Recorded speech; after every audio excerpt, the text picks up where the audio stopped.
Doctor Kalidas बद्दो अमर रहे, अमर रहे, अमर रहे। डॉक्टर कालिदास बद्दो अमर रहे, अमर रहे, अमर रहे।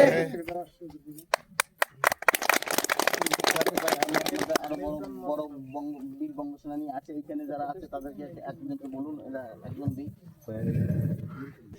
15তম ডাক্তার কালিদাস বৈদ্যর মৃত্যু দিবস পালন হল। এইটো আমাৰ মুখপাত্ৰ শ্ৰী বিমল মাঝিৰ নেতৃত্বত বিভিন্ন ভাৰতবৰ্ষৰ বিভিন্ন জায়গায় উত্তৰবংগ, আসাম, ত্ৰিপুৰা, ছত্তীশগড় সকলো জায়গায় আমাৰ এই মৃত্যু দিৱসটো পালন হ'ল। গতিকে এইটো ডাক্তাৰ কালিদাস বৈদ্যৰ যিটো জীৱনৰ কাহিনী, তেওঁ 1977 চনৰ পৰা এই বংগ সেনাটো প্ৰতিষ্ঠাপিত কৰে। এইটো গৈ 1982 চনত ৰাষ্ট্ৰপতি শ্ৰী পাৰ্থ সামন্ত তেওঁ নেতৃত্ব দিয়ে। তাৰ নেতৃত্বত ডাক্তাৰ কালিদাস বৈদ্যৰ হাতত বংগ সেনা তৈরি হয়। তৈরি হোৱাৰ পিছতে তেওঁ আজি আমালোকৰ হাততে এই বস্তুটো দি গ'ল। দিয়াৰ পিছতে আজিলৈকে আমালোকে আগবাঢ়ি আছোঁ। ভৱিষ্যতে আমি ইয়ালৈ যুঁজি থাকিম। আমাৰ যিমান দিনলৈকে বংগভূমি স্বাধীন নহয় আমি এইটো লৈ যুঁজি থাকিম। আমি বৃহৎভাৱে আগামী 25 মাৰ্চ 2026 আমি আশা ৰাখিছোঁ 5000 বংগ সেনালৈ আমি উত্তৰ বংগত এটা বিশাল জনসভা গঠন কৰিম আৰু আমি দিল্লী মছনদত যাবলৈ এটা পৰিকল্পনা কৰিছোঁ। এইটো ময়মনসিংহৰ দীপু দাসৰ এইটো লৈ আমি বিৰাট খুব প্ৰকাশ কৰিছোঁ। গতিকে তেওঁৰ পৰিয়ালবৰ্গৰ লগত আমি আছোঁ, ভৱিষ্যতে আমি থাকিম। তেওঁলোকে যদিও তেওঁৰ ল'ৰা হেৰাইছে, গতিকে তেওঁ শ্বহীদ হৈছে, আমি তেওঁৰ লগত আছোঁ, তেওঁক আমি মনত ৰাখিম। আমাৰ ডাক্তাৰ কালিদাস বৈদ্যৰ যিটো আজি মৃত্যু দিৱস পালন হৈছে, প্ৰতি বছৰে এই দীপু দাসৰ নামো আমি উল্লেখ কৰি যাম। বৰ্তমান আপুনি দীপু দাসৰ যোনটো ঘটনা, এই পৰিপ্ৰেক্ষিতত ভাৰত চৰকাৰ তথা ৰাষ্ট্ৰসংঘৰ পৰা আপুনি কি বিচাৰিছে? গতিকে আমি ভাৰত চৰকাৰক আবেদন কৰিছোঁ যাতে অতি সোনকালে আমাৰ এই যে হিন্দুৰ ওপৰত অন্যায় অত্যাচাৰ চলি আছে, এই বৰ্বৰতা চলি আছে, নিশ্চিংস, এইটো আৰু সহ্য কৰা নহয়। গতিকে সহ্য কৰাৰ কথাও নহয়, ধৈৰ্যৰ বান্ধ ছিঙি গৈছে।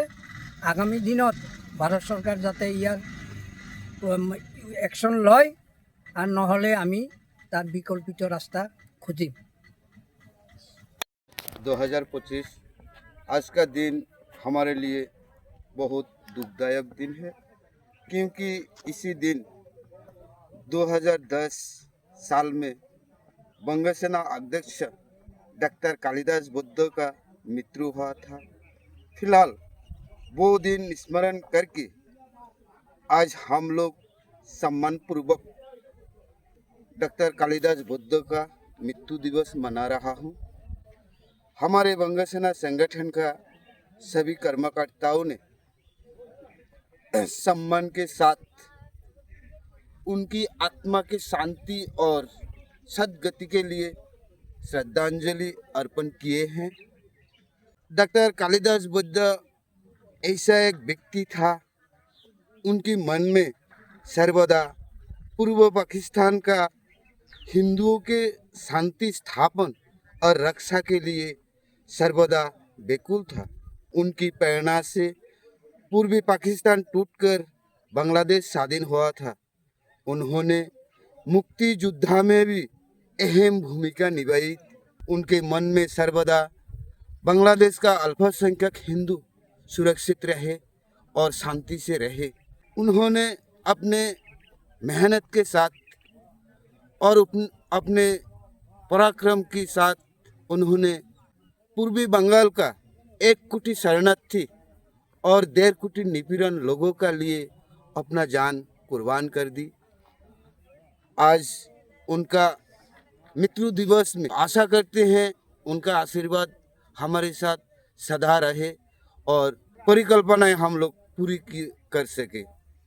और एक बात दुख के साथ पड़ रहा है, जो वर्तमान बांग्लादेश में जो हालत है, दीपू दास जैसा एक साधारण व्यक्ति को आग में जैसे जला दिया, इसीलिए हम बंग सेना संगठन की ओर से वहाँ का कट्टरपंथी को धिक्कार देता हूँ।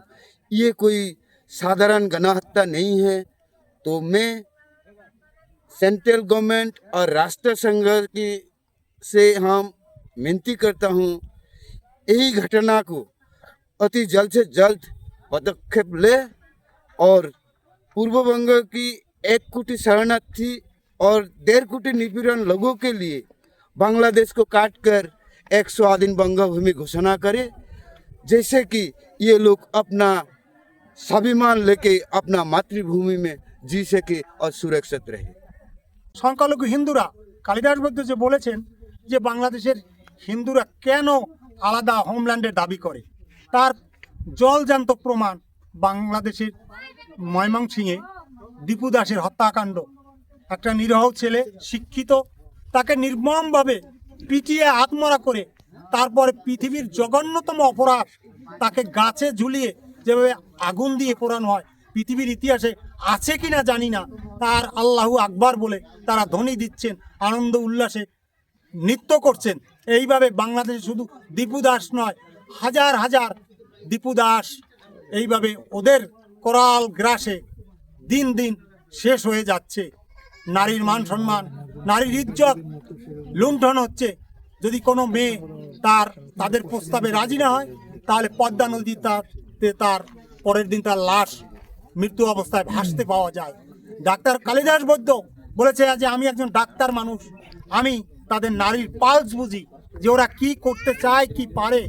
তাই আমি আলাদাভাবে একমাত্র ওখানের জেহাদি এবং মৌলবাদী হিন্দুদের রক্ষার একমাত্র হাতিয়ার হলো স্বাধীন বঙ্গভূমি।